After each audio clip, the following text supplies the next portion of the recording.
Good Saturday morning. It's Saturday morning here in Dallas, Texas. Wanted to share something that a lot of you may not see. I have to remind people about this. I had to remind myself about it almost 3 years ago with the discard and understanding all this stuff.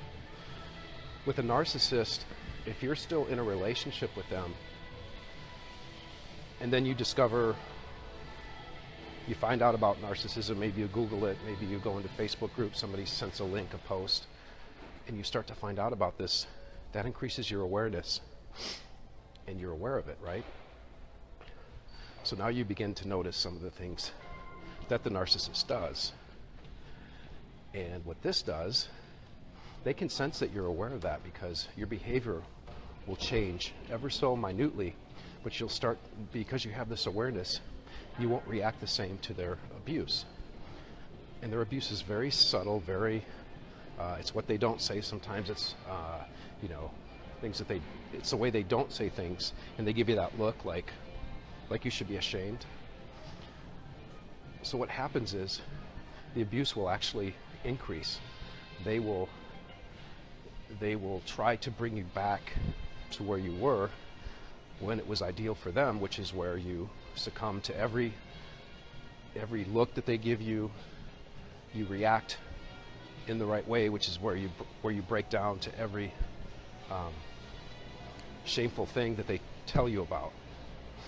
So just be aware of that, because see, what happens is we start to learn about this, and we start to at one point have a sense like, wow, maybe it isn't me. And they know this, they can sense it. They're very good at reading body language. So just be aware of that. The abuse will increase.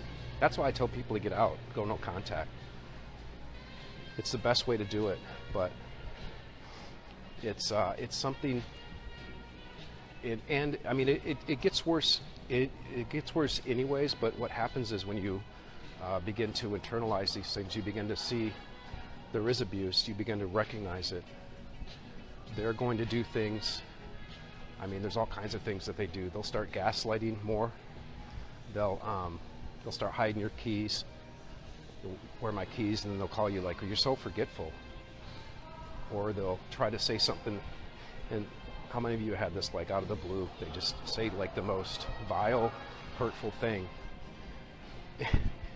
and you're like, well, where did that come from? Then they'll start to do the pouting, where you'll go to a party and they'll be sitting over there pouting, and you're like, oh, come on, what's going on? Let's have fun. And they're punishing you. They're trying to do the silent treatment on you. Oh, the silent treatment will increase the duration, but they try and punish you. It's almost like they want you to read their mind. And of course, we're no mind readers. Nobody is.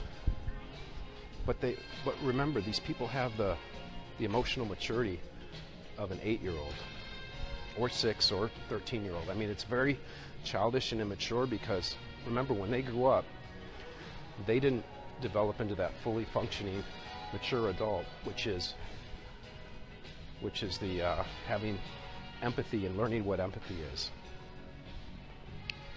So just be aware of it. It's not you.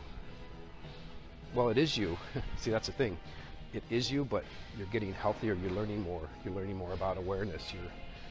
Maybe you're starting to set some boundaries. But feeling trapped in these relationships because they've indoctrinated you, because you've been brainwashed for so many years, it's really, and you begin to see it. See, what you begin to see is actually patterns of abuse that were going all along. They were all there before, but you just were never aware of them. You just thought, oh, I shouldn't talk, I'm a bad person. When they give you that look, God, I freaking hate that look. Even to this day, after 3 years of essentially no contact, I still have kids with her, but even to this day, when I get a text message, I still get that tightening. It's like, oh no, what did I do wrong this time? But it doesn't sting as bad. But I still get it. I'm gonna be honest with you, but I've learned so much that it really isn't us, it's them. Look, I have to explain this to people all the time. It's not you, it's them. You are not responsible for their happiness. They'll sit over in the corner and pout. when you're at a party and you're supposed to look over and read their mind like, okay, you know, okay, come on, let's have fun. Then you get in the car with them, the moment the car door closes, well, you had fun. Yeah, I did. Is there a crime against that? That's more with a covert narcissist.